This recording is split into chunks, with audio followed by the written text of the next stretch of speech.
बस ठीक है। नारायण नारायण महाराज जी। नारायण नारायण नारायण नारायण नारायण नारायण। सुनाओ, करो भाई जयश्री। आज क्या कोई टॉपिक लोगे, क्या करना है आज? हाँ, आज टॉपिक सोच रखा है महाराज जी हाँ कि जैसे हम कहते हैं महाराज जी के सत्संग में, और बात कहते हैं कि सब भगवान का हर विधान मंगलमय है, मंगलकारी है। तो इस चीज को कैसे सहजता में समझ ले, अच्छा। कैसे मान ले कि मतलब सहजता में ये बात हमको दिखने लग जाए कि भगवान का हर विधान मंगल का।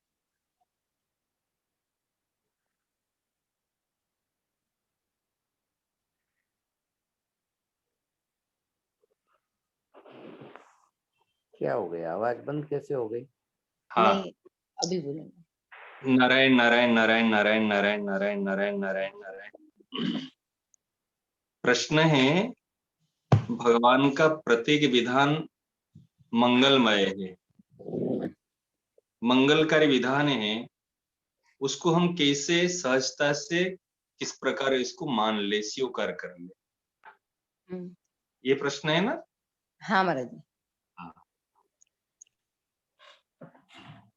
देखो, ये भक्त के लिए लागू होता है। जो कैसे? भगवान का शरणागत भक्त है, जो भगवान के चरणों में अपने आप को पूर्णतया समर्पित कर दिया है, समर्पण करने के बाद में उनके प्रत्येक विधान, प्रत्येक कार्य, प्रत्येक परिस्थिति उनके लिए मंगलमय मन दिखने लग जाता है, उनको अनुभव होने लग जाता है। कैसे?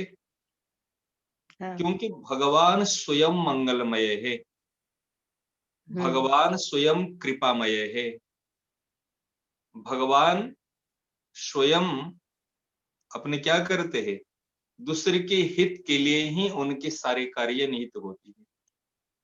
जब हम मूल में जो करता है भगवान है, उनको मंगलमय मानेंगे। जैसे महाराज जी ने एक बात बताए, कर्म निष्काम नहीं होता है, कर्ता निष्काम होता है। महाराज जी ने तीसरे अध्याय में इस बात को बहुत जोर दिए है। जैसे कर्मयोगी कहो चाहे निष्काम कर्म कहो, दोनों एक, लेकिन सकाम कर्मयोग नहीं होता है। कर्म इसमें, और निष्काम कर्म कैसे होता है? जो कर्ता निष्काम होता है तो क्रिया कर्म ये सारे निष्काम होने लग जाते हैं। इस स्वतः ही हो प्रकार जाएंगे, स्वतः ही निष्काम होंगे। अगर कर्ता निष्काम है तो क्रिया और कर्म स्वतः ही निष्काम होंगे, स्वतः निष्काम होंगे। इस प्रकार जो विधान मानते भगवान की प्रत्येक विधान मंगलमय है, तो विधान किसके है? कर्ता के। हाँ। विचार करो ना, जब कर्ता स्वयं मंगलमय है तो उनके विधान मंगलमय ही होंगे। जब कर्ता निष्काम है, उनकी क्रिया, उनके कर्म स्वाभाविक निष्काम होंगे। अब समझ में आ रही है ना, नहीं आ रही? हाँ महाराज जी, कर्ता भगवान की तो सब काम निष्काम है, और वो हमारे वो करता है तो सारे काम उनके तो वही है, लेकिन हमें वो चीज कैसे दिखे? पहले इसलिए बात उदाहरण इसलिए दिया है आपको, कर्मयोग के साथ में इसको मिलाया। जैसे कर्ता और कर्म, सकाम और निष्काम, तो निष्काम कर्ता होने से स्वाभाविक ही निष्काम कर्म हो जाता है। ठीक है महाराज। कर्म को निष्काम भाव से अलग से कुछ प्रयास करना नहीं पड़ेगा। हाँ। कि उनके प्रत्येक कर्म, जब कर्ता निष्काम है, जो कुछ भी करेगा उनसे निष्काम कर्म ही होगा, उनसे सकाम कर्म होगा ही नहीं। इस प्रकार आप विचार करो, जो भगवान स्वयं मंगलमय है, तो उनके प्रत्येक विधान क्या होगा, क्या होगी? प्रत्येक विधान मंगलमय ही होगा। इसलिए हम देखो, एक मान्यता होती है सीखी हुई, हम मूल को सुधार करना है। ध्यान दो इस बात को। मूल को क्या सुधार करना है? मूल को सुधार करना है, हम भगवान को मंगलमय मानना है। मतलब कर्ता की तरफ हमारा ध्यान जाना चाहिए, ना कि परिस्थिति की तरफ, ना कि कर्म की तरफ। हमारा एक मंगलमय विधान, एक मंगलमय भगवान। तो जैसे एक है निष्काम कर्म, एक है निष्काम कर्ता, ठीक है ना। ठीक है। तो निष्काम कर्म की तरफ हम जो ध्यान जाता है, अरे निष्काम कर्ता की तरफ ध्यान जाना चाहिए। इस प्रकार विधान की तरफ अभी हमारी जो दृष्टि जाती है, ये भगवान के विधान को मंगल में हम कैसे माने। जब पता चल जाएगा अरे भैया कर्ता है निष्काम, उनके द्वारा जो कुछ भी बात होगी, जो कुछ भी परिस्थिति आएगी, वो ही उसमें मंगलमय ही होगी। एक उदाहरण देता हूं, जैसे सेठ जी, श्रद्धे सेठ जी, हाँ। श्रद्धे सेठ जी को लोग इस प्रकार जानते थे, अगर कोई महाराज जी बताते थे ना, तो कोई अगर कोई सत्य झूठ बोलता है तो क्या तू सेठ जी बन गया है, क्या तू जयदयाल बन गया, मतलब सत्य बोलने वाला कि तो ऐसे बन गया क्या, उनके उदाहरण देते थे। हाँ। ध्यान में आया ना? नहीं, हाँ महाराज। सेठ जी के नाम लेकर लोग उदाहरण देते थे, तो क्या जयदयाल बन गया, मतलब सच बोलने वाले। सच बोलने वाला बन गया, उन उदाहरण देते थे। और जैसे कोई माने कोई इसके चरित्र को लेकर तो क्या सुखदेव बन गया, मतलब जिनके अंदर में निष्कामता है, जिनके अंदर ब्रह्मचर्य जी का पालन है, जिनके अंदर चरित्र का बल है, उनके क्या तो सुखदेव बन गया। सेठ जी को लेकर कहते थे तो क्या सेठ जी बन गया, जयदयाल बन गया। तो इस प्रकार कहने का तात्पर्य जी क्या है, सेठ जी के द्वारा कभी झूठ निकलती ही नहीं। बात समझ में आ रही है ना? हाँ, इस आ रही प्रकार जब हम विधान को मंगलमय कैसे माने, जब हम सोचते हैं हम विधान को, ये हमको अरे भगवान का विधान को मंगलमय मान लो, क्यों मानो, बस मान लो, बड़ों ने कहा मान लो, गुरुजनों ने कहा मान लो, कि अपने चलो अब जस्ती नहीं फिर भी मान लो। परंतु यदि हम कर्ता की तरफ हमारी दृष्टि जाएगी, अरे जो भगवान है, जो हमारे प्रियतम है, जो हमारे ठाकुर है, जो हमारे इष्ट देव है, सारे एक पर्यायवाची शब्द है। तो हाँ, हाँ। जो हमारे ये परम हितैषी है, उनके द्वारा वो स्वयं हित स्वरूप है, वो स्वयं मंगल स्वरूप है, तो उनके द्वारा कभी अहित हो ही नहीं सकता। आप कहेंगे कैसे? भगवान ने, देखो भगवान को विधान को समझने के लिए पहले भगवान के कर्म को समझना पड़ेगा, जन्म को समझना पड़ेगा, भगवान का स्वभाव को समझना पड़ेगा। विश्वास के लिए कि बात पक्की बैठ जाए, विश्वास के लिए। बात ध्यान दो। राम राम महाराज जी, मैं कुछ पूछूं इसमें बीच में? हाँ, मैं थोड़ा सा पहले बोल दूं। हाँ ठीक है। जो प्रकरण थोड़ा सा बोल देता हूँ इस विषय में। भगवान का स्वभाव को पहले समझना पड़ेगा। हमारे भगवान का स्वभाव कैसा है? मृदुल स्वभाव। क्या चुपाई बोलो, मृदुल स्वभाव का? जन अवगुण प्रभु मानन काहू, दीन बंधु अति मृदुल स्वभाव। देखो, हम जिनका स्वभाव ऐसा है जो कभी भी अवगुण को मानता नहीं, जानते हुए भी मानता नहीं, और स्वभाव कैसा है? मृदुल स्वभाव है। विचार करो, तो उनके द्वारा कभी अहित हो सकता है? उनके द्वारा कभी खराब हो सकता है? फिर भी बता रहा हूं कि कई बार भी हमारे ये सांसारिक की बुद्धि के द्वारा, इंद्रियों के द्वारा हम भगवान को, भगवान के विधान को, भगवान के कर्म को, क्रिया को, लीला को समझ नहीं पाते, हम मोहित तो हो जाते हैं। परंतु फिर भी वो मंगलमय है। कैसे? कौन मोहित हुए थे? पार्वती जी ने भी मोहित हो गई थी, नारद जी भी मोहित हो गए, ब्रह्मा जी भी मोहित हो गए, शंकर भगवान भी मोहित हो गए, बड़े बड़े भी मोहित हो जाते हैं। कैसे? जब उनकी लीला को देखते मोहित हो जाते, जब उनके स्वभाव को देखेंगे तो मोहित नहीं होंगे। ध्यान देना, भगवान का स्वभाव को देखोगे तो कभी मोहित नहीं होंगे। भगवान का जन्म कर्म चमे दिव्य एवं जो बेति तत्वतः, इसको तत्व से स्वीकार करना चाहिए। भगवान के स्वभाव को, भगवान का जन्म को। आप देखो, भगवान ने भी कई जगह पर महाभारत में देखोगे तो भगवान के कर्म बड़ा अटपटा लगता है। अरे भगवान तो झूठ बोला रहे, युधिष्ठिर जी को कह रहे कि देखो आप क्या कह रहे, अश्वत्थामा हत, भैया आप अश्वत्थामा हत बोलो। कहते कैसे बोल दो अश्वत्थामा हत? हम्म अश्वत्थामा हत्या कैसे मैं बोल दूं, ये तो मरा ही नहीं। हम्म फिर उन्होंने उस, परंतु भगवान के कर्म तो अटपटा लग रहा है, परंतु अटपटा लगते हुए भी उसमें विधान मंगलमय है।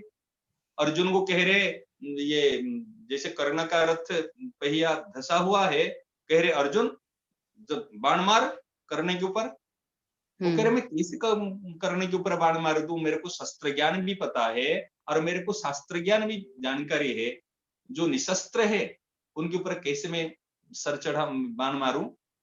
परंतु भगवान कह रहे बाण मार, क्यों, तूने कहा ना करिष्य वचनम तव, मैं तेरी आज्ञा का पालन करूंगा। और कौन किसका आज्ञा पालन करता है, जिनके पर हमारा पूर्ण विश्वास होता है, वो कभी भी मेरा अहित कर नहीं सकता।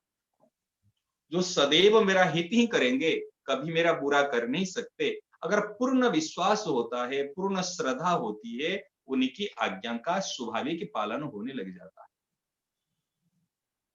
तो विचार करो, तो भगवान इसलिए आपको बताया ना, विधान की तरफ दृष्टि देने की अपेक्षा पहले जो विधाता है उनकी तरफ दृष्टि दो। एक है विधान, एक है विधाता, जो कि विधान को रचना करने वाला। ठीक अब है बोलो, महाराज। आप क्या बोलिए, अब बोलिए। हाँ, राम राम माँ जी, प्रणाम। जैसे ऐसे फिक्स बैठा हुआ है कि हर विधान मंगलमय है, हाँ, और हर परिस्थिति में हमेशा वो ठीक भी लगता है कि हम नहीं जानते, लेकिन है विधान मंगलमय। भले ही उस वक्त हम हड़बड़ाहट भी जाते हैं, सब कुछ थोड़ा सा अपसेट भी हो जाएंगे, लेकिन एक विश्वास अंदर से है कि है तो विधान मंगलमय। लेकिन कभी कभी ऐसी क्रिटिकल सिचुएशंस होती है कि हम तो फिर मतलब फिर भी हम थोड़ा डिगमिगा रहे हैं उस बात पे, अंदर से विश्वास होते हुए भी ऊपर से हड़बड़ाहट हो रही है। तो उस हड़बड़ाहट को कैसे विधान मंगलमय मान लें? जैसे कितनी ही बार फैमिली में ऐसे ऐसे सिचुएशंस देखने को मिलती है कि वो चीज देखने में तो इतनी भयंकर लगती है कि ये हो गया तो बहुत नुकसान हो जाएगा, वो परिवार पूरा बर्बाद हो जाएगा, किसी बच्चे का रिजल्ट हो, चाहे फैमिली मैटर हो, चाहे कुछ भी हो। तो उस वक्त अगर जैसे जो साधक है वो तो फिर थोड़ा सा विश्वास के बल पर हड़बड़ाहट नहीं करता है, लेकिन मेंबर्स को देख के उसमें भी थोड़ी हड़बड़ाहट हो जाती है। तो उस वक्त कैसे उस विधान को, मतलब अंदर से पूरा विश्वास है कि नहीं है तो विधान मंगलमय है, लेकिन हड़बड़ाहट तो है। देखो अभी जो चर्चा कर रहे हैं हम, जी अभी जो बात चल रही थी, इसको आप गहरे से बात को ध्यान दीजिए। जी ये जो प्रश्न किए है आपका, ये प्रश्न पारिवारिक संबंधी है, साधक संबंधी है, बहुत सुंदर प्रश्न है।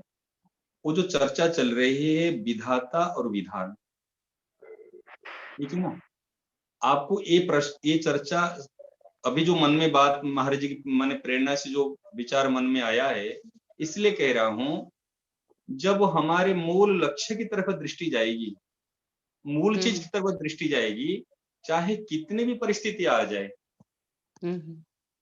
उसी परिस्थिति में कभी भी हम डगमगाएंगे नहीं। महाराज जी एक दृष्टांत देते थे, आपको पता होगा, भक्त और साधक कौन है, भगवान का भक्त कौन होता है, वो जादूगर का जंबूरा होता है।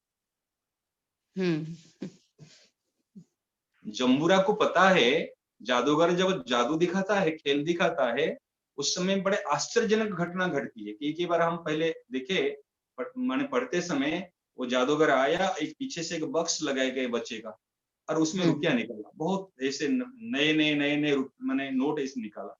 तो मेरे मन में आया, भाई ये तो करोड़पति बन जाएगा ऐसे, इनको ऐसे भीख मांगने की तरह ऐसे क्यों जगह जगह जाकर खेल दिखाता है। और कभी कभी ऐसे लाया, गोबर लाया और इसे मिठाई बना दिया, और कभी लाइक मैंने अनेक प्रकार जादू दिखाता है, परंतु वो सारी रहस्य किसको, उनके पास में रहने वाला जो जंबूरा है, उनको पता चलता है ये क्या है। इस प्रकार भगवान की हर रहस्य का, हर सीक्रेट चीज को, वो क्या रहस्य को, बेति तत्वतः, तत्व माने रहस्य, इसको कौन जानता है? भगवान का भक्त जानता है। परंतु जो माया से मोहित है कि नाहम प्रकाश सर्वस्व योग माया के कारण मैं सबके सामने में प्रकाशित नहीं होता हूं, क्योंकि जो मूढ़ पुरुष है, जो मूढ़ जन है, वो मुझे जानते नहीं है, वो साधारण मेरे को समझते हैं। गीता जी में बताए, यो मामेव असमूढ़ जानाति पुरुषोत्तम।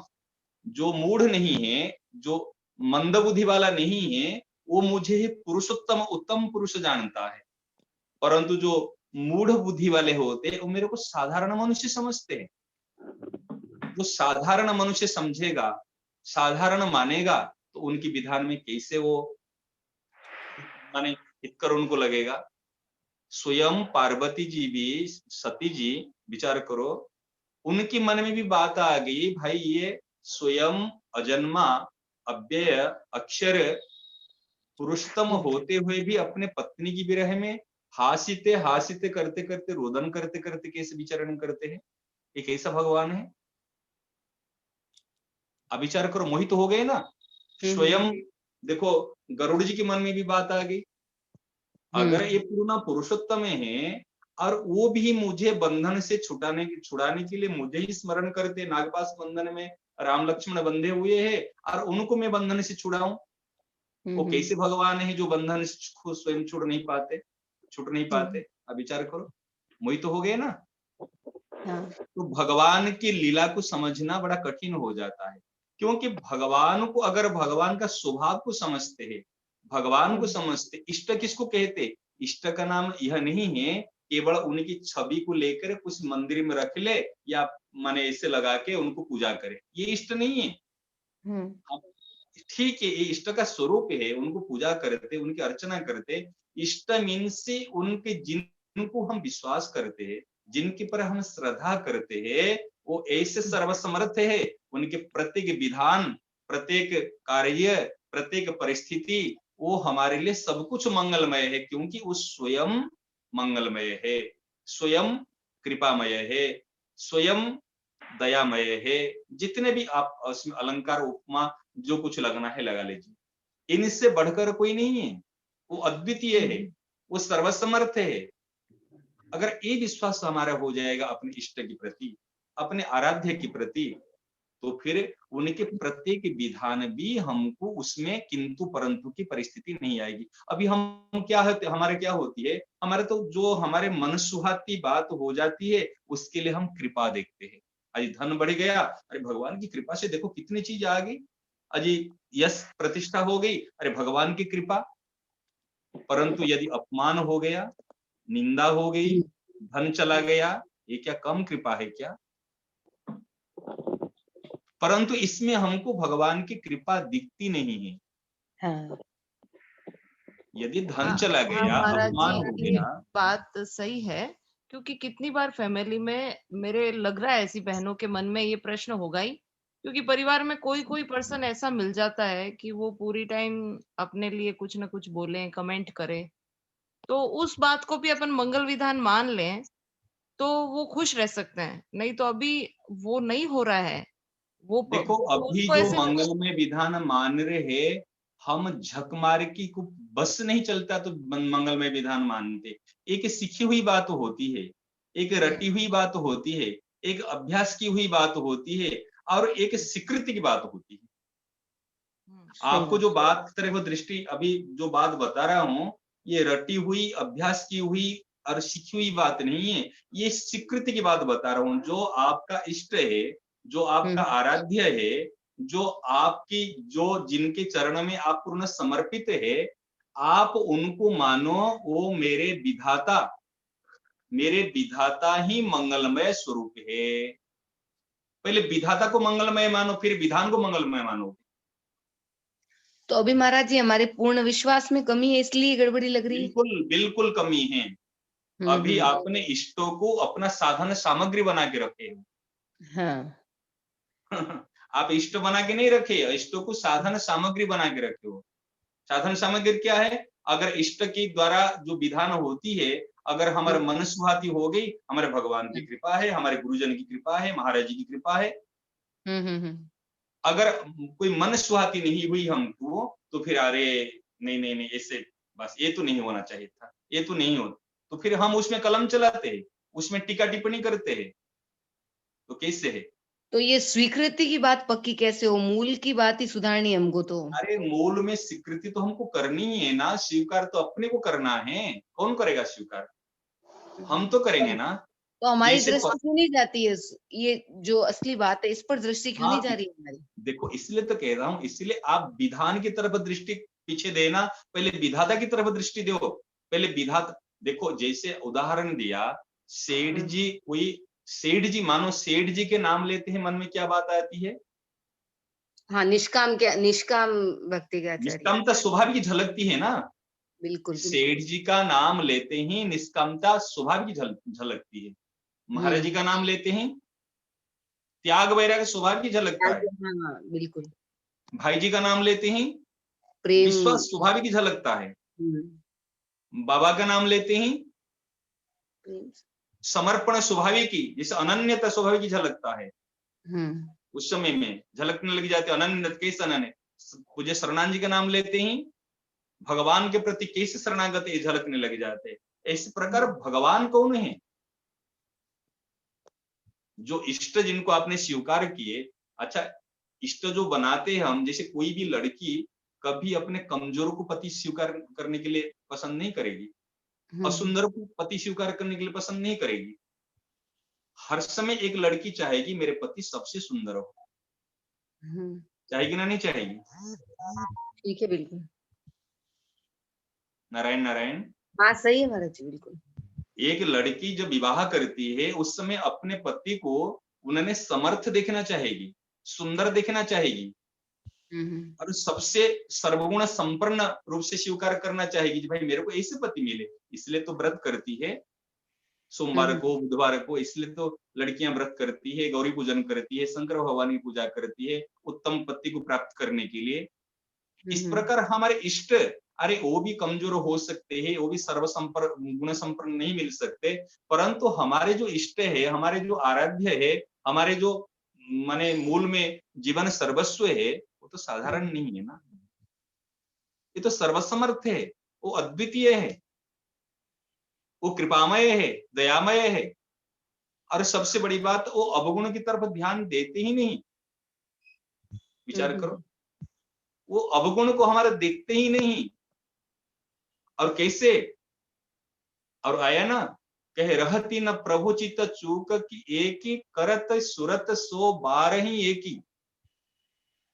अगर कोई चूक हो जाए उसकी तरफ दृष्टि नहीं देते, अगर कोई सत्कार्य सत्कर्म कुछ हो जाए 100 बार इसको याद करते हैं। देखो हमारे प्यारे कैसे है, हमारे प्यारे का स्वभाव कैसा है। जब हमारे प्यारे की तरफ दृष्टि चली जाए, हमारे प्यारे का स्वभाव की तरफ दृष्टि चली जाए, तो फिर हमारे प्यारे ऐसे हैं उनके द्वारा हमारे लिए कभी अहित हो ही नहीं सकता। कोई अगर कहे तेरे प्यारे ने, कोई कहे सेठ जी ने झूठ बोल रहे, सेठ जी ने एक काम किया, आपको विश्वास होगा? नहीं। कोई कहे महाराज जी ने आज अमुक व्यक्ति से लाख रुपया मांग के लिया था, आप विश्वास कर पाओगे? बिल्कुल नहीं। तो फिर क्योंकि आपको महाराज जी के ऊपर ये बात क्यों विश्वास नहीं हुआ? कि इसलिए विश्वास नहीं हुआ कि महाराज जी का स्वभाव आपको पता है, भले सृष्टि इधर से उधर हो जाए लेकिन महाराज जी इससे मांग नहीं सकते। महाराज जी फिर एक प्रश्न और करूंगी, क्योंकि ये आपकी बात और जो आप सही सब बहुत ठीक है, लेकिन इससे ना हम बहनों का जल्दी से सॉल्यूशन, वो विश्वास और वो प्रगाढ़ता, मुझे नहीं लगता कि हम इतनी जल्दी उस चीज को एक्सेप्ट कर पाएंगे। क्योंकि ऐसे लगता है कि जिंदगी भर हम लोगों को स्ट्रगल करना पड़ता है, कभी कभी व्यक्तियों के द्वारा स्ट्रगल करना पड़ता है, कभी कभी सिचुएशन को लेके स्ट्रगल करना पड़ता है। तो हर वक्त अच्छा ये मजबूरी भी है कि स्ट्रगल तो करना ही पड़ेगा, और उसमें दुखी रहो तो रहते रहो, और मंगल विधान मानो तो ठीक है, सुखी भी रहते हैं। और बहुत ज्यादा परिस्थिति आती है तो बोलते तो है मंगल विधान, लेकिन अंदर से उसको एक्सेप्ट नहीं कर पाते हैं। तो वो पक्की बात कैसे हो जाए? क्योंकि कितनी बहनों की ऐसी सिचुएशन है कि उसकी लाइफ ही पूरी स्ट्रगल ही होता है, तो वो पूरी वक्त कैसे मंगल विधान मान ले? मैं वो समझ भगवान से में प्रार्थना भी कर रही मैं है, आप वो सब मेरी सत्संग बात को भी भी कर रही है। मेरी बात को अभी तक आप समझ नहीं पाए। महाराज जी, मैं समझ पा रही हूँ आप आपकी बात, लेकिन आप आप इजीली और बहनों आपका को इजीली प्रश्न कैसे? सुनो, आपका प्रश्न बार बार विधान की तरफ क्यों जा रहे हैं? मैं विधान से हटाकर विधात की तरफ दृष्टि दिलाना चाहता हूँ आपको। आप दो बार भी प्रश्न कर लिए, दो बार के प्रश्न में आप विधान विधान क्यों कहते हो? मैं तो मूल की तरफ दृष्टि दिलाना चाहता हूँ। मैं इतने उदाहरण देने का तात्पर्य क्या है? आज सेठ जी की बात बता रहा हूँ, आज महाराज जी की बात बता रहा हूँ, इसमें कौन सी विधान की बात बता रहा हूँ आपको? मैं तो सेठ जी का स्वभाव के बारे में बता रहा हूँ, महाराज जी का स्वभाव के बारे में बता रहा हूँ। सेठ जी ने कहीं अपना घूस लेकर काम किया, विश्वास कर पाओगे? नहीं। महाराज जी ने कहीं मांग कर किसी लाख रुपया ले लिया, विश्वास कर पाओगे? नहीं। क्यों नहीं कर पाओगे? क्योंकि सेठ जी का स्वभाव और महाराज जी का स्वभाव के विषय में आप जानकार है, आप जानते हो। अब विधान को छोड़ो, तो एक साइड कर दो, विधान को भूल जाओ, विधान को। जी बात समझ में आ रही मेरी बात? जी जी आप विधान को संपूर्णतः भूल जाओ। विधान क्या है? भगवान की हुई परिस्थिति का नाम है विधान। जी, बिल्कुल ठीक बात है। भगवान के द्वारा की गई होनहार परिस्थिति का, उसको भूल जाओ। हम विधान की तरफ मत देखो, विधाता की तरफ देखो। जी आप ध्यान दो, बहुत गहरी बात। आपका सदा सदा के लिए लाखों प्रश्नों का एक उत्तर। कितनी भी परिस्थिति अलग रूप लेकर आ जाएगी, परिस्थिति एक रूप से नहीं आती।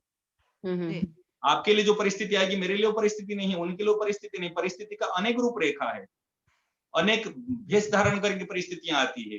परंतु अगर आप सीखी हुई बात करोगे, आप कहेंगे इस परिस्थिति के लिए मंगल में विधान मानोगे, तो फिर दूसरी रूप अगर परिस्थिति रूप धारण करके आ जाए, तो फिर उसमें डगमगाते हो।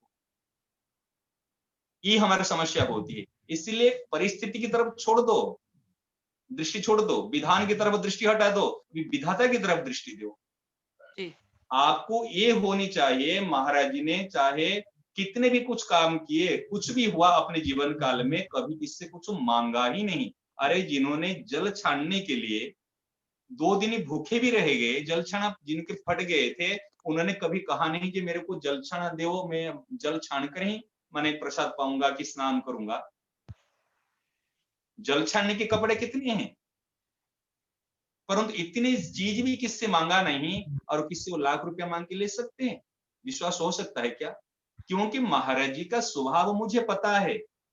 इस प्रकार भगवान का स्वभाव को पहले पहचानो। जिनको आप इष्ट मानते हो, अच्छा, जो जो हमको दुख दे सकता है, जो हमारे बुरा कर सकता है, उनको इष्ट कैसे मानेंगे? उनको भगवान कैसे मानेंगे? उनको हमारा आराध्य रूप से पूजा मंदिर में कैसे करेंगे? उनको हृदय में कैसे विराजमान कराएंगे? बिल्कुल ठीक। ध्यान दो ना। मैं आप अभी जो बात चल रही है, आपको रटी हुई, सीखी हुई और ऐसे अभ्यास की बात नहीं बता रहा हूं। मेरी दृष्टिकोण रहती, आप मूल की तरफ दृष्टि जाए। क्या रामोतर जी सुन रहे हैं ना? रामोतर जी है ना, चले गए? है महाराज जी। हाँ, तो इसमें आप ध्यान दो। मूल में तो हमारे विधाता, हमारे भगवान, हमारे इष्ट, हमारे आराध्य, हमारे जीवन सर्वस्व, वो कैसे हैं? वो मंगलमय है। भगवान सर्वसमर्थ है, और संत महापुरुष भी सर्वसमर्थ है, परंतु वो कभी हमारा साथ छोड़ नहीं सकते, कभी हमारा बुरा कर नहीं सकते, और कभी हमारा भला किए बिना रह रह नहीं नहीं सकते। सकते। ये 3 बात को पहले स्वीकार करो। जब हमारा बुरा कर नहीं सकते, तो कैसे परिस्थिति हमारे लिए माने दूसरे की से आ जाएगी? इसलिए पहले हमारे इष्ट आराध्य स्वरूप को, उनको मानो, उनका स्वभाव कैसा है। वो हमारे अवगुण को तरफ देखते नहीं है। और कैसे? जो अपराध भगत सन करहि राम रोष पावक समझ रहे। अगर कोई भक्त के लिए अपराध कर लेता है, तो भगवान उस समय ही विरोध करते हैं, उस समय में उनके पावक समान उनके क्रोध करते हैं। प्रहलाद जी के लिए देखो, भगवान ने नरसिंह रूप धारण किए, जिनका आज लक्ष्मी माता कभी भी जीवन में ऐसे रूप नहीं दिखा था, ऐसे रूप कभी नहीं देखे थे उन्होंने, इस प्रकार उग्र रूप, और जो भी शांत नहीं कर पाए ये भक्त के लिए। इसलिए हमारा विधाता जो है भगवान है, हम कहते हैं भगवान का विधान मंगलमय है, प्रत्येक विधान मंगलमय। आप पहले स्वीकार करो मेरा भगवान है, मेरे इष्ट है, ये मंगलमय है, ये कृपामय है, ये दयामय है। अगर वो कृपामय है, वो दयामय है, वो मंगलमय है, तो उनके द्वारा रची हुई क्रिया, रची हुई लीला, रची हुई विधान वो जरूर मंगलमय ही होगी, उसके लिए कोई संदेह नहीं। इतना विश्वास पक्का होने पर वो स्वतः ही दिखने लगेगा। अरे देखो भगवान और भक्त के जीवन में और उनका साधन, उनका माने आधार क्या है? भक्त किसको कहते हैं? आज भक्तमाल के प्रत्येक भक्तों की चरित्र जो हम पाठ करते हैं, कि स्वाध्याय करते हैं, श्रवण करते हैं, जिनके जीवन में विश्वास नहीं है वो भक्त कैसे हो सकता है? सही बात है। आप विचार करो ना। भक्त के जीवन का मूल आधार है भगवान के पर विश्वास और संतों की पर श्रद्धा, संतों की वाणी की पर श्रद्धा। और जब तक संतों की वाणी की पर, संतों की पर श्रद्धा नहीं होगी, जब तक संतों की वाणी की पर विश्वास नहीं होगा, तब तक भगवान की पर विश्वास नहीं होता।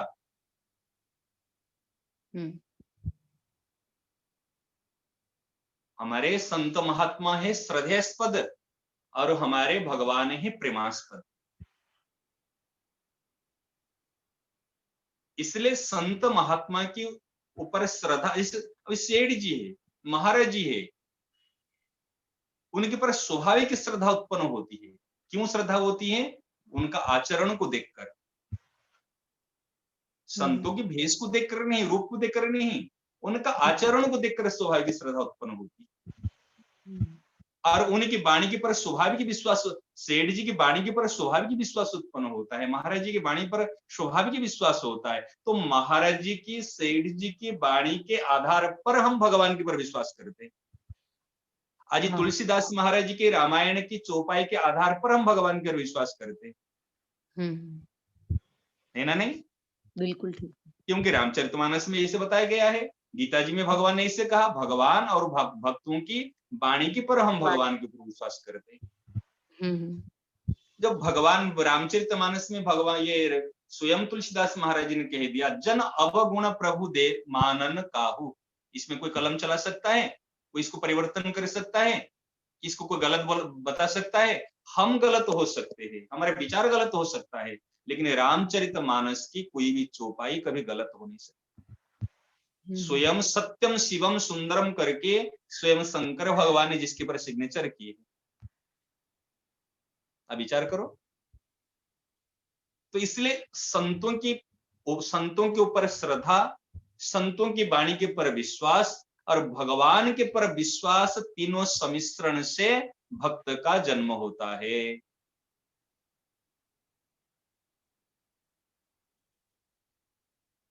तो हमको क्या करना है? जो वर्तमान हम के जीवन में परिस्थिति अनेक रूप में आए, जैसे जम्बूरा का दृष्टांत दिया, जम्बूरा होता है भगवान का भक्त, उनको भगवान का रहस्य पता चलता है। चाहे है प्यारे आपने कितने भी रूप परिवर्तन करके आओ, परंतु मैं आपको पहचान लूंगा, आप इसमें कोई संदेह नहीं। आज देखो नामदेव जी, उनके भक्त के लिए भगवान ने भूत बनकर आए, आओ मेरे लंबकनाथ, भूत को करके उन्होंने लंबकनाथ करके उन्होंने प्रणाम किया, दंडवत प्रणाम किया। कि जोजन भर जिनकी माथा, आकाश में जिनके माथा छू रहे, हाथ लंबे लंबे हाथ है, लंबे लंबे पाव है, हे प्यारे इस प्रकार रूप तो आप किसके लिए धारण नहीं किए थे? अनेक अवतार लिए, मेरे लिए आप इतने एक भूत के भी अवतार ले लिए।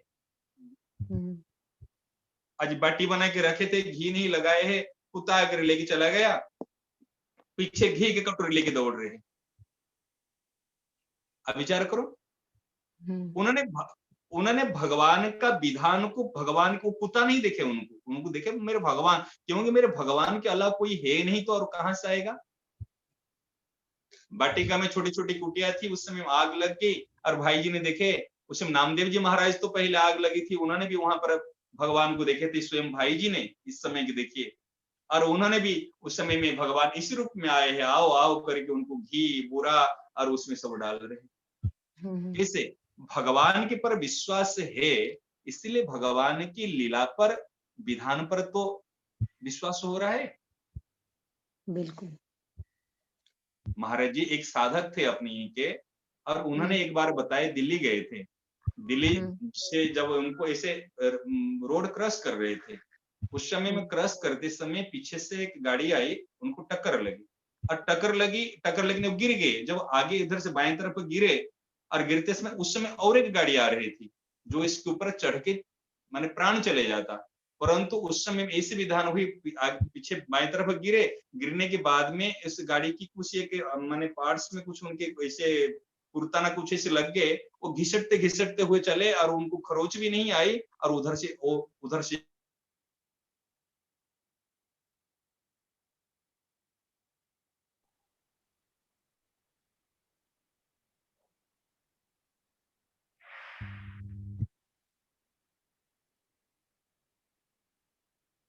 आवाज नहीं आ रही महाराज जी।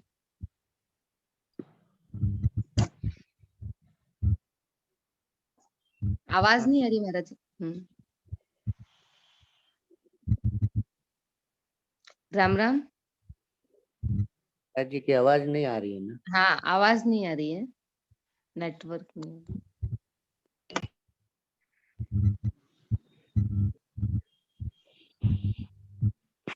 देखो महाराज जी ने बहुत ही विलक्षण बात बताई है, अपन ध्यान दो इस बात पे। मतलब विधान बनाने वाले पे दृष्टि चली जाएगी तो विधान पे फिर अपने आप वो विधान मंगलमय लगने लग जाएगा। चंदा जी सुन रहे हो आप? हाँ भाई साहब, सुन रही हूँ। वो महाराज जी देखो क्या विलक्षण बात बता रहे हैं कि विधान बनाने वाले के स्वभाव पे उमा राम स्वभाव जय जाना, और ताई भजनु तजी भावन आना। भाई साहब मुझे ऐसे लगता बात है बताइए महाराज जी। महाराज जी आप बोलना, आवाज आ रही है क्या आपकी महाराज जी? हाँ, नारायण नारायण। हाँ। महाराज जी मुझे ऐसा लगता है कि आपने तो मूल में बात बता दी कि जो विधान बनाने वाले पर अगर दृष्टि रहेगी साधक की, तो विधान फिर अपने आप उसको मंगलमय लगेगा। वो बस अच्छा बस ही बस। लगेगा। उसको कहीं दूसरी तरफ देखने की उसको मन में स्वप्न में भी वो कोई बात आएगी नहीं। जैसे अभी सेठ जी की बात बताई आपने कि अरे सेठ जी पे दृष्टि कहती है, अरे वो तो निष्काम है, वो झूठ बोल ही नहीं सकते। तो ऐसे भगवान पे दृष्टि चली जाए कि ये सारा विधान भगवान की तरफ से ही आ रहा है, तो मेरे भगवान की तरफ से तो जो आएगा वो मंगलमय होगा। उनके पास बस। मंगलमय के अलावा कुछ है ही नहीं। है नहीं। बहुत विलक्षण बात महाराज जी। मतलब दृष्टि हमारी तो जाती है परिस्थितियों पे, तो परिस्थितियों के कारण क्या हो गया कि कभी अच्छा लगता है, कभी खराब लग जाता है। अब परिस्थिति बनाने वाले पे दृष्टि चली जाए कि और वो जिसने भेजी है वो हमारा कभी अहित कर ही नहीं सकता, तो फिर तो नेचुरल बात है। फिर तो बहुत अच्छी बात बताई महाराज जी इसमें एक बात और भी है, हमारे दीदी हैं तो उनका अपने लाला पर बहुत विश्वास है, बहुत अति विश्वास है। तो परिस्थितियां उनके बहुत आती है, मतलब आई भी है इतनी और आ भी रही है। तो उनको जब भी बात होती है वो यही कहते हैं, अरे लाला करवाएगा, जो बड़े ही करवा रहा है, वो जो करवाना चाह रहा है वो ही करवाएगा, तो अपने को काहे कोई टेंशन लेना है। बिल्कुल जो आ रहा है देखते जाओ, और वो करवा रहा है वो सब अच्छा ही करवा रहा है। तो मतलब आज उस पे पूरी दृष्टि जारी है कि वो कह रहे हैं, तो वो कितना शांतचित प्रसन्नचित होकर रहते हैं कि जो हो रहा है देखते जाओ, अपने जो ये करवाएगा वो मंगलमय ही है अपने। तो अब आज दृष्टि जारी कि उनकी दृष्टि सिर्फ लाला के ऊपर है कि वो करवाएगा, वो सब कुछ बढ़िया ही है, चाहे वो मेरे मन के अकॉर्डिंग है चाहे नहीं है, उसकी मर्जी से ही हो रहा है। तो अब दृष्टि, आज के टॉपिक से दृष्टि जारी है कि उनका एक विश्वास के कारण उनका सब काम, उनको सब अच्छा ही लग रहा है। मतलब बताए ना, भक्त के जीवन का मूल आधार है विश्वास। हाँ विश्वास। पर ये महाराज पूर्ण विकल्प रहित विश्वास कैसे होए? विकल्प रहित विश्वास हमारा कैसे बने? ये हमारी समस्या ये आ रही है महाराज जी, और तो कुछ देखो विकल्प रहित विश्वास। विकल्प, हाँ बोलो। मन में ऐसे ऐसे होते हैं जो ये बात सुनकर उनको ये गले नहीं उतरेगा, क्योंकि वो जिंदगी भर परेशान हो रही है, आप बोले कि आप वापस वही क्वेश्चन कर रहे हैं, लेकिन मुझे ये करना ही पड़ेगा, क्योंकि अगर 3-4 बार क्वेश्चन करके आप अलग अलग आंसर से सेटिस्फाइड करेंगे तो सबके मन में बैठेगी बात। एक बार में आप कहेंगे कि विश्वास कर लो, वो विधान वाले जो अच्छा विधान अच्छा, देखो उत्तर तो एक, क्या आपको जितना उत्तर चाहोगे, जब तक आप सेटिस्फाइड नहीं होंगे तब तक एक एक उत्तर में देता रहूंगा। महाराज की कृपा से तो हो, परंतु ये जो उत्तर आपको बता रहा हूं ये ठोस उत्तर है, इसके ऊपर में कोई उत्तर नहीं मिलेगा आपको। जो और जो उत्तर चाहते इसके नीचे वाला उत्तर मिलेगा आपको। जी। बात समझ में आ रही है ना? बिल्कुल अभी आप जो हमारे जो साधक जुड़े हुए हैं, जी। मेरा जो विश्वास है, मेरा जो विचार है, महाराज जी की जो सिद्धांत है, पहले एमकॉम करा के एमबीए करा के फिर एबीसीडी सिखाने की। जी जी। अगर आप चाहेंगे एबीसीडी एबीजी पढ़ने के लिए तो कोई बात नहीं, ये तो आप एक से एक उपाय बता देंगे, परंतु इसमें कभी सक्सेस कभी अनसक्सेस ये परिस्थिति में ऐसे होते रहोगे। मेरा सेकंड ऑप्शन नहीं है महाराज जी, वही बात आप जो अभी बता रहे ना, उसको हाँ। ऐसी मतलब ऐसी होनी चाहिए कि वो हर जो इतने जुड़े हैं 300 सवा 300 उनके मन हाँ। में एक बैठ जाए कि हाँ ये बात बिल्कुल ये बैठ परफेक्ट जाएगी, बिल्कुल रसगुल्ला जैसे खाते हो ना अंदर चली जाएगी, ऐसे बैठ जाएगी बात। अभी बताएंगे, रसगुल्ला खाने के लिए दांत लगाना नहीं पड़ेगा, जैसे दांत बिना दांत के वाले भी इतने सॉफ्ट है ना, मुंह में डालो और गिटक जाओ वो भी अंदर चली जाएगी। आप तो इसे चाहते हैं ना? हाँ जी, यही सोचती हूँ, यही विचार है कि काफी सुन, नए एक बात संतों की बात बता रहा हूँ, संतों की बात बता रहा हूँ। वृंदावन के चंदाक जी आपकी पूरी आवाज नहीं आ रही है। राम राम कह रही हूँ, पुराने जो हैं जो महाराज जी का काफी दिनों से सत्संग सुन रहे हैं, वो तो बात आपकी एक थोड़ी सी देर में आपकी चीज को एक्सेप्ट करके वो ठीक है, उसको तो जच जाएगी, लेकिन जो नए जुड़े हैं उनको ये आप, बात आपको पता नहीं अभी तक नए की कितनी ताकत है, पुराने से आपके पुराने से भी ज्यादा है। ठीक बात है, बिल्कुल ठीक बात है। पता है आपको? आप पुराने थे सुन कर अभी सुनते जा रहे इतने, परंतु जो नए एक बार सुन के बिल्कुल उन्होंने स्वीकार कर लेंगे, आपसे भी आगे बढ़ जाएंगे। हाँ ये बात ठीक तो है। ऐसी ऐसी बात होनी चाहिए कि पुराने भी स्वीकार कर ले और नए भी स्वीकार कर ले। समझ रहे ना? जो स्वीकार कर लेता है वो पुराने से भी आगे बढ़ जाता है। अभी महाराज जी का दर्शन नहीं करने वाले साधक जो अभी भी जुड़े हुए हैं, अगर महाराज जी की वाणी के पर उन्होंने विश्वास कर लिए, उन्होंने साक्षात महाराज जी के सानिध्य प्राप्त कर लिए, और पुराना 40 साल से जो लाभ नहीं उठा पाया है और उन्होंने वो लाभ आज ही उठा सकते हैं और उठा रहे हैं, आपको बताए। जी तो पुराने नए की कोई परिभाषा नहीं यहाँ पे। जो जिस समय में, जिस अवस्था में, जिस समय माने समय में उन्होंने स्वीकार कर लिया, वो ही पुराना हो जाता है। जिन्होंने पुराना पुरुषोत्तम की बात को स्वीकार कर लिया वही पुराना हो जाता है, और जब तक स्वीकार नहीं किया तब तक 40 साल से हम नए ही नए बने रहे थे सारी चीज। इसलिए उनके अंदर वो शक्ति है, उनके अंदर सामर्थ्य है, और महाराज जी की कृपा है। हम तो महाराज जी के सानिध्य से जुड़े हुए हैं, समय से जुड़े हुए, परंतु उन्होंने देखो वो हमारे से भी विलक्षण साधक है, साधिका है, फिर भी महाराज जी का दर्शन नहीं करते हुए उनकी वाणी के ऊपर विश्वास कर रहे हैं, जो कहते महाराज जी पर श्रद्धा करते हैं, वो हमारे से भी बड़े विलक्षण साधक है। मैं उनको तो और आदरणीय मानता हूँ और हमारे से और श्रेष्ठ मानता हूँ। नए नहीं है वो, साधारण नहीं है। नहीं इसलिए उनको कमजोर मत, अब नया कहे कर कमजोर मत बनाइए, वो हमारे से भी श्रेष्ठ है, महान है, विलक्षण है। प्रणाम। मेरा शब्दों का फर्क होगा, लेकिन मुझे ऐसे लगता है कि आज जो ये बात है सब समझ गया आपके भाव को। मैं अपनी भाषा से कह रहा हूँ, इसलिए उनकी हिम्मत दिला रहा हूँ, उनको बल आत्मबल दिला रहा हूँ। ये भी कमजोर नहीं है, उस बात को उन्होंने स्वीकार कर सकते हैं। कहने का तात्पर्य ये है, आपको बात को मैं नहीं काट रहा हूँ, मैं आप प्रतिनिधित्व कर रहे हैं सबकी तरफ से, मैं समझ रहा हूँ, ठीक है ना? इसलिए कहता हूँ। अब देखिए, अभी बात चलिए, देखिए सुनिए, ये जो बात इस तरफ हम, ये एक घटना बता रहा हूँ आपको। एक हमारे यहाँ पे सुदामा कुटी है, सुदामा कुटी में एक पहले कुछ वर्ष पहले एक संत विराजमान थे। उनको राम, ये उन्होंने पूरे साल में एक बार यात्रा करते थे, अयोध्या, ये रामनवमी के समय में। उस समय संतों के पास में इतने पूंजी पैसे तो होते नहीं थे, और जो कुछ थोड़े से थे उन्होंने यहाँ से ये रिक्शे में अपने मथुरा चले गए। मथुरा से फिर अपने स्टेशन में, जैसे अपना अयोध्या के लिए जो गाड़ी जाती है उसमें बैठ गए। अब बिना टिकट के, पास में पैसे नहीं है उनके पास, पैसे के 10-20 रुपया जो कुछ उनके पास में कुछ ऐसे रुपये थे उस समय में। तो रास्ते में टीटी उनको पकड़े, टीटी पकड़ने के कारण कहे टिकट लाओ, कहे उन्होंने सीधे सरल संत थे, उससे पहले संत तो थे, संत तो होते रियली सीधे सरल। उन्होंने कहा ये राम जी की इच्छा से हमारे मन में एक विचार उत्पन्न हुआ जो भाई चलो अपने अभी रामलला के जन्मोत्सव देखने आएंगे।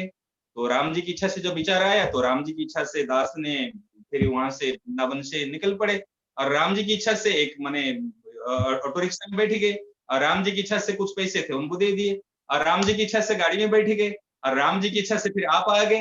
राम जी की इच्छा से टिकट मांग रहे, तो हमने टिकट तो बनाया नहीं। तो प्रत्येक काम में राम जी की इच्छा से, राम जी की इच्छा से बोल रहे। तो टीटी ने कहा जब राम जी की इच्छा से आपने टिकट नहीं बनाए तो राम जी की इच्छा से ही आप उतर जाइए। अगर राम जी की इच्छा से उतर जाएंगे तो फिर यहीं पर हम उतर जाएंगे। और उनका अगले स्टेशन में राम जी की इच्छा से उतर देने के लिए, और बिल्कुल कोई भी फर्क नहीं, उनकी माने चेहरा में कोई फर्क नहीं, और हंसते हंसते उतर गए। जब उतर रहे थे फिर वो उन्होंने, टीटी ने कहा तो राम जी की इच्छा से तब उतर गए, अभी राम जी की इच्छा से भी फिर आपको आगे बुला रहा, बैठ जाइए। फिर राम जी की इच्छा से आगे, अब राम जी की इच्छा से आप अयोध्या चली जाइए। आप विचार करो, जिन्होंने भगवान की जो विधान है, क्यों राम जी की इच्छा, ये मेरी इच्छा कुछ नहीं है, उसमें राम जी की इच्छा। क्योंकि उसी समय में जब टीटी ने उनको उतार दिया, जब उनके मन में दुख होता, उनके मन में कष्ट होता कि टीटी के प्रति माने उनके प्रति एक द्वेष भाव होता, देखो मुझे उतार दिया, कि वो कहीं जाके छुपते, भाई मेरी टिकट, टीटी आएगा तो मुझे अभी नहीं पकड़ेगा, वो नहीं है। ये राम जी की इच्छा, राम जी की इच्छा, सब अपनी इच्छा कुछ नहीं है, केवल राम जी की इच्छा। तो इस प्रकार देखो, कल एक बढ़िया बात हमको मिली थी, आपको बता रहे, कल हमने नोट किया था, एक सुंदर बात है। देखो, विचार होना अलग है और चिंता होनी अलग है। विचार और चिंता में बहुत बढ़िया बात, देखो यह करना चाहिए और यह नहीं करना चाहिए इक्वल टू विचार, और यह होना चाहिए और यह नहीं होना चाहिए इक्वल टू चिंता। वापस बोले महाराज जी। यह काम करना चाहिए, यह नहीं करना चाहिए। करना नहीं करना में विचार करके करना, विचार करना दोष नहीं है, लेकिन चिंता करना दोष है। चिंता क्यों होती है? यह होना चाहिए और यह नहीं होना चाहिए। अच्छा, ठीक। जो साधक यह होना चाहिए यह नहीं होना चाहिए इस भाव से रहता है, वो कभी चिंता मुक्त नहीं हो सकता, वो कभी भगवान का मंगलमय विधान को दर्शन नहीं कर सकता। होना मतलब महाराज जी आग्रह खुद का, खुद की इच्छा। भाई मैं जैसे चाहता हूँ ऐसे होना चाहिए, मैं जैसे नहीं चाहता हूँ ऐसे नहीं होना चाहिए। ठीक है। और चिंता क्यों होती है? हाँ, खुद मन, जो खुद के मन की नहीं होती तो नहीं हो जाती है, तब चिंता होती है ना। परंतु साधक के अंदर में, जो भक्त के अंदर में क्या होती है, भक्त के अंदर में अपनी इच्छा कुछ नहीं रहती, अपनी चाहना कुछ रहती नहीं है। मंगलमय विधान कौन मान सकता है? जिन्होंने अपनी चाहना को, अपनी इच्छा को भगवान की इच्छा और चाहना में मिला दिया, वही तो भगवान के विधान को मंगलमय मान सकता है। सही ना गलत? बिल्कुल ठीक है महाराज। जब हम अपनी मनचाही मनमानी रखते हैं, मनचाह रखते हैं, और फिर चाहते हैं हम मंगलमय विधान मान लेंगे, तो सीखी हुई बात होती है। और कब मानते हैं? जब अनुकूल परिस्थिति हो जाती है, हमारा मनचाही हो जाती है, तब मंगलमय विधान है।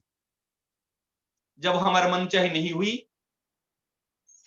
तब हमने वो व्यक्ति के ऊपर क्रोध करते हैं, वो परिस्थिति के ऊपर क्रोध करते हैं, और उसके लिए फिर हमारे मन में आक्रोश आ जाता है, हम चिंता मग्न हो जाते हैं, चिंता में डूब जाते हैं। तो भक्त की जीवन में जो चिंता होती है, वो भक्त की जीवन में चिंता सबसे बड़ा कलंक है। निश्चिंत होना भक्त का लक्षण होता है, परंतु जहां चिंता होती है, चिंता क्यों होती है? अपने प्रेमास्पद और अपने आराध्य इष्ट की महिमा को न जानने के कारण, उनकी सर्वसमर्थता की और अहेतु की कृपा की तरफ दृष्टि न जाने के कारण हमको चिंता होती है। सही ना गलत बताओ? यदि चिंता होती तो हम भक्त कैसे है? हम उनको इष्ट कैसे माना है, उनको आराध्य कैसे माना है, अपने भगवान कैसे माना है? क्या मंदिर में रख के पूजा करने के लिए, धूप दीप अगरबत्ती करने के लिए? वही बात हो गई महाराज जी, विश्वास नहीं है।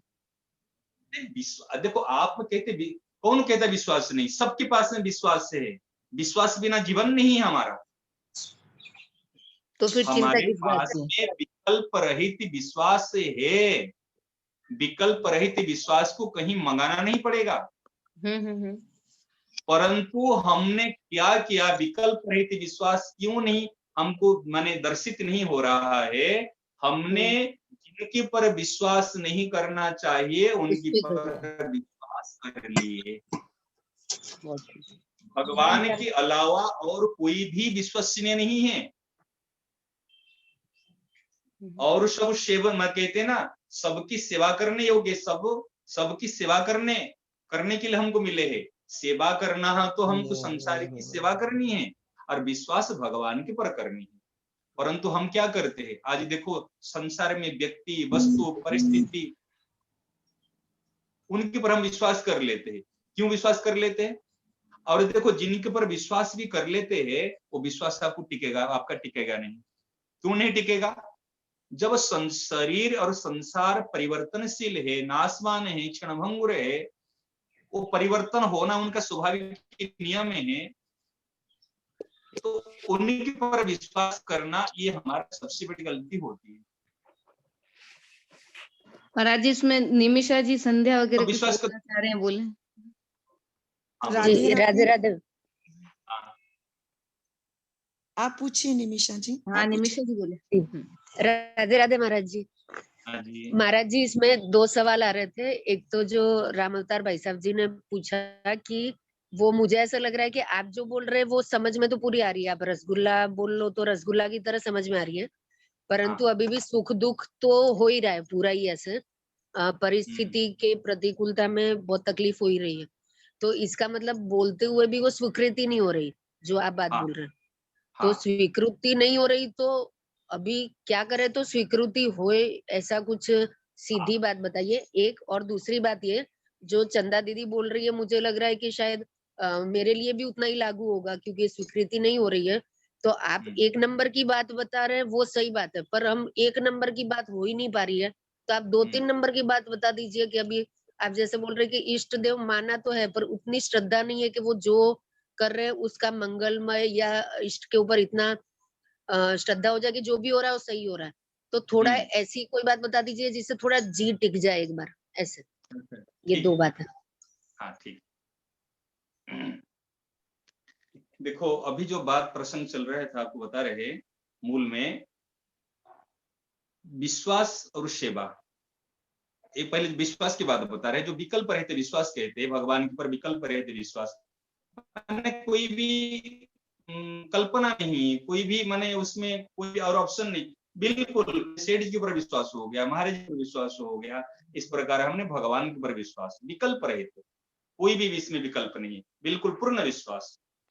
देखो ये विकल्प रहित विश्वास स्वाभाविक ही हमारे अंदर है, क्योंकि भगवान ने हमको 3 शक्ति दे रखी, करने की शक्ति, करने की शक्ति और मानने की शक्ति। ये मानने की शक्ति का नाम है विश्वास। हमारे सब मनुष्य के अंदर मानने की शक्ति है, हमने कुछ ना कुछ मानते हैं, ये माना, वो माना, वो माना, वो माना, वो माना। जब इतने को मान रखा है तो भगवान को मानने में क्या उसमें दिक्कत आती है हमको? हाँ, अभी तक भगवान की तरफ दृष्टि नहीं जाती, हम भगवान को मान नहीं पाते, इसमें हम कमजोर रहते हैं, कोई बात नहीं, इसीलिए कमजोर रहते हैं ये भगवान को मानने के लिए, क्योंकि जिस प्रकार एक व्यक्ति का स्वभाव हमारे सामने में माने देखने में आ रहा है, इस प्रकार भगवान का स्वभाव हमको देखने में नहीं आ रहा है। इसलिए शास्त्र के द्वारा, संतों की वाणी के द्वारा, भक्तों की चरित्र के द्वारा, भक्तों की जीवनी के द्वारा हमको भगवान के स्वभाव की तरफ दृष्टि जाती है। अरे भगवान ने देखो इतने प्रतीक, आज देखो जैसे भागवत सुनते हैं, आज देखो भगवान ने गजराज का भी उद्धार किए, आज भगवान ने देखो प्रहलाद जी का भी उद्धार किए, कैसे रक्षा की, प्रहलाद जी की रक्षा की, ध्रुव जी को भगवान ने कैसे दर्शन दिए, अनेक विपत्तियों से देखो सबको भगवान ने रक्षा की। भगवान हमारे रक्षक है। देखो शरणागति में एक नियम होता है जो और सरल बता रहा हूं। अगर आप भगवान के पर विश्वास को, ऊंची बात की तरफ ध्यान नहीं जाती है, आप एक बात ध्यान दे दीजिए, रक्षयिष्यति इति विश्वासः, भगवान मेरा रक्षा करेंगे, ये छोटी सी बात, भगवान मेरे रक्षक है।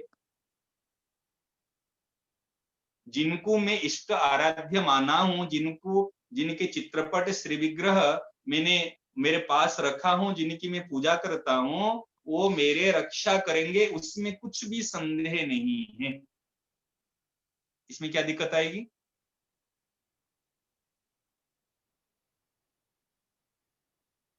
विश्वास की बात छोड़ दो, ये भगवान मेरा रक्षा करेंगे, निश्चित रक्षा करेंगे, हर परिस्थिति में मेरा रक्षा करेंगे।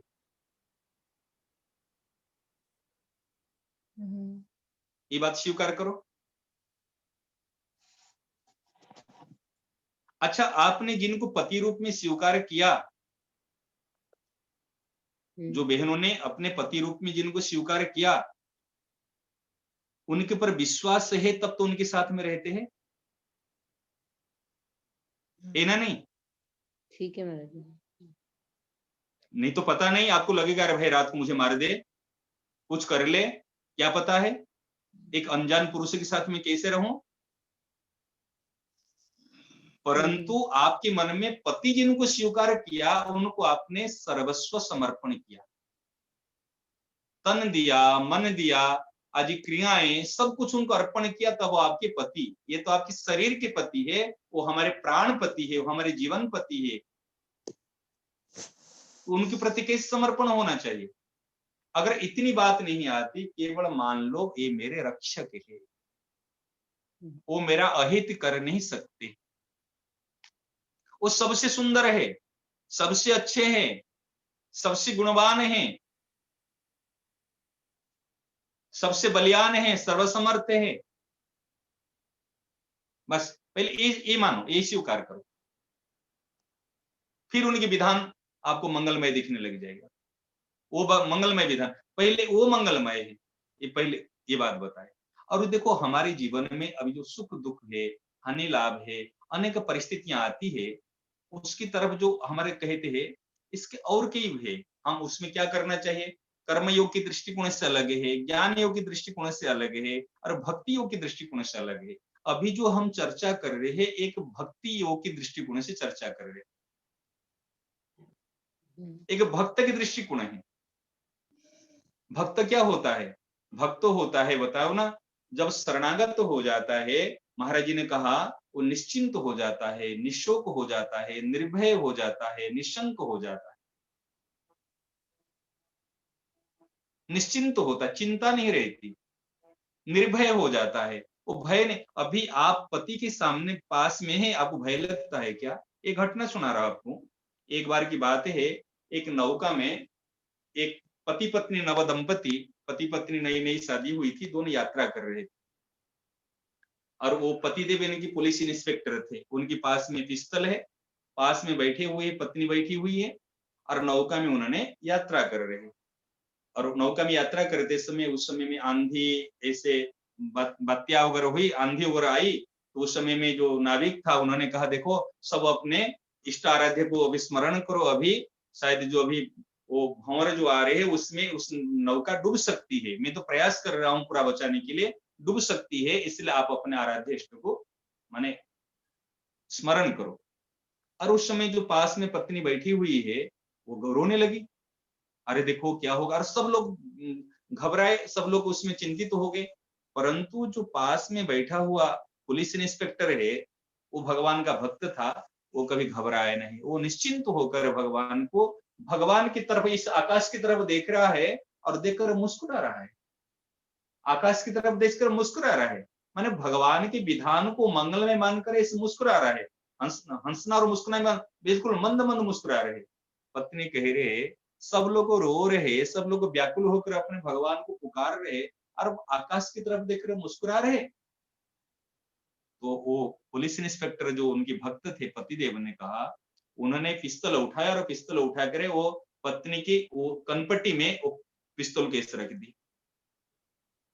रखने के बाद में अभी मैं मार दूं, कुछ बोलेगी तो अभी मार दूं। तो पत्नी कहती है, आप कैसे मार सकते मुझे, कि क्यों डर नहीं लगता कि आप मेरे को पता है आप मेरे पति हो, आप मुझे कभी पिस्तौल मार नहीं सकते। समझ में आ रहे हैं ना? तो पुलिस इंस्पेक्टर ने कहा, तू जैसे मेरे पर विश्वास करती है, मैं तेरे पति हूं, मैं तेरे कान पे पिस्तौल मेरे पास में है, पर तेरे कनपट्टी में पिस्तौल लगा दिया हूं, तेरे को मार नहीं सकता हूं, तेरे इतना विश्वास है, मैं जिनका भक्त हूं, मैं जिनके शरणागत हूं, मेरे पर भी, उनके मेरे पति पर भी इतना विश्वास है, मेरा कभी अहित कर नहीं सकता। सोचो ना, आपको आपके पति के ऊपर कभी अविश्वास होता है, मेरे पति कभी लेके मेरे को फेंक देंगे, मार देंगे, कुछ ऐसा विश्वास होता है? फिर भी ये पति ऐसे कर सकता है, कभी स्वार्थवश परिस्थितियां आती है, परंतु हमारे जो प्राण पति है, हमारे जो जीवन धन है, हमारे जो माने आराध्य है, इष्ट है, वो कभी हमारा अहित कर नहीं सकते। ये पूर्ण विश्वास हो जाए।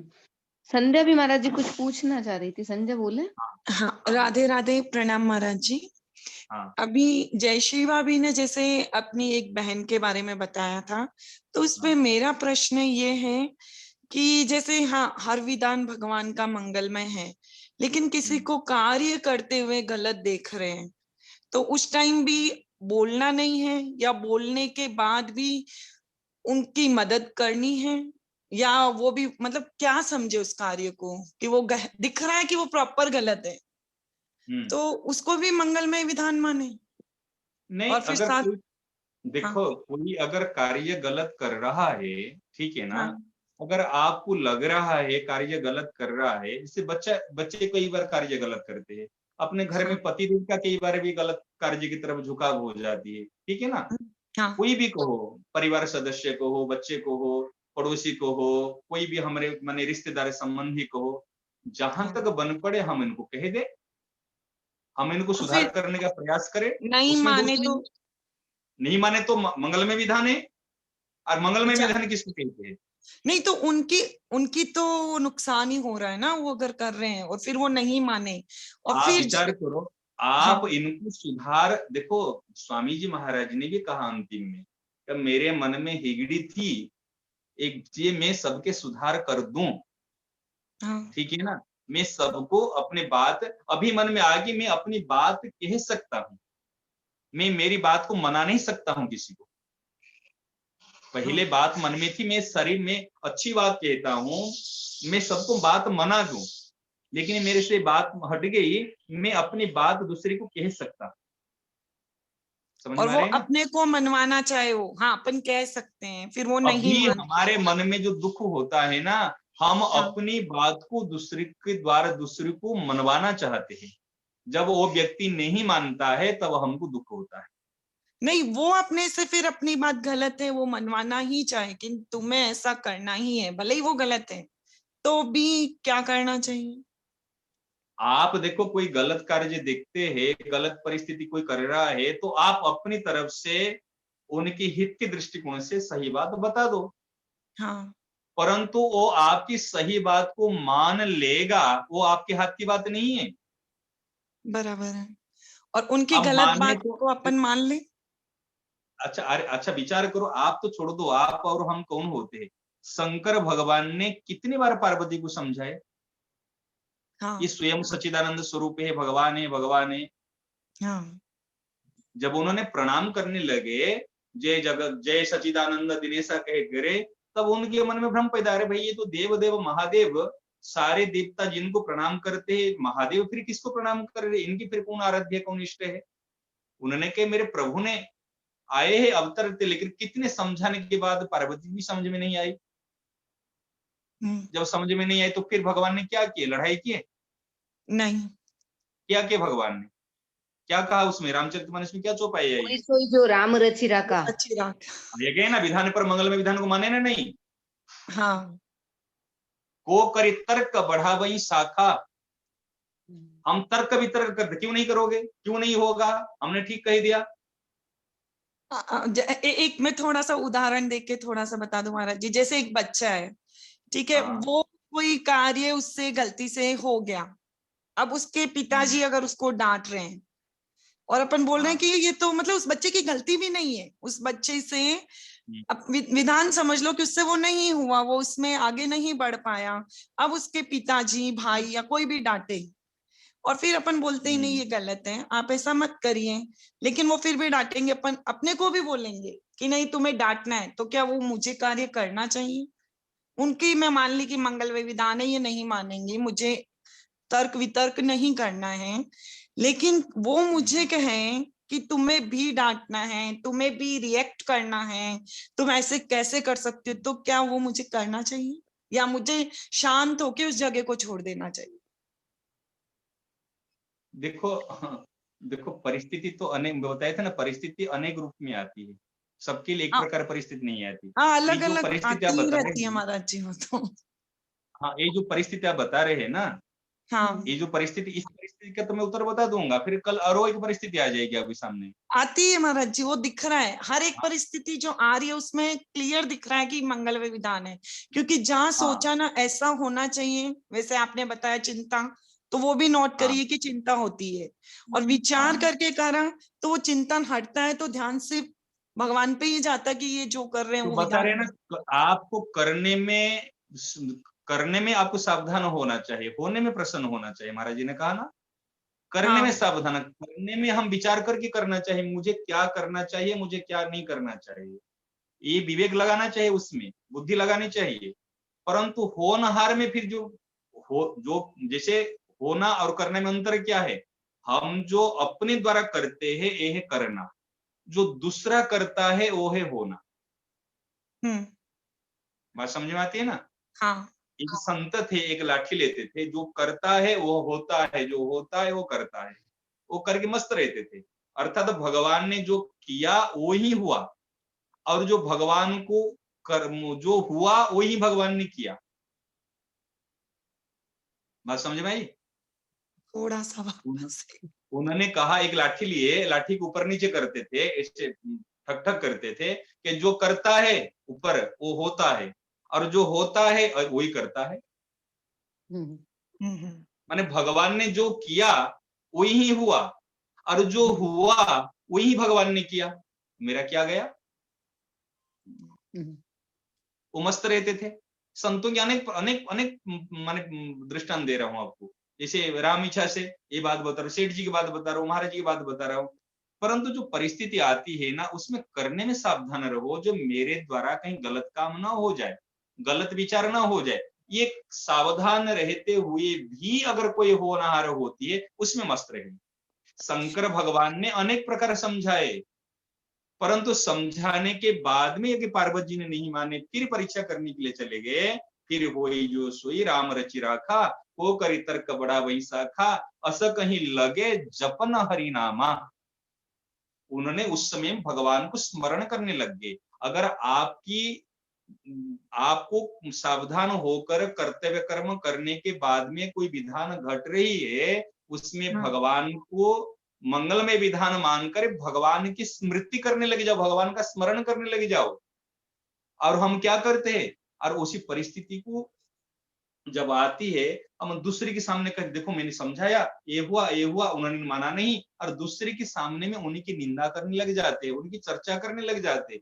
परंतु शंकर भगवान ने पार्वती जी की चर्चा किसके सामने नहीं की? अरे मैंने पत्नी को समझाया, मेरी पत्नी ने मानी ही नहीं। कहा कहीं पर जाए के?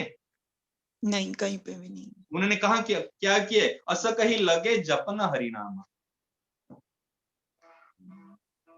तर्क वितर्क को उन्होंने छोड़ दिया और भगवान का जप करने लगे।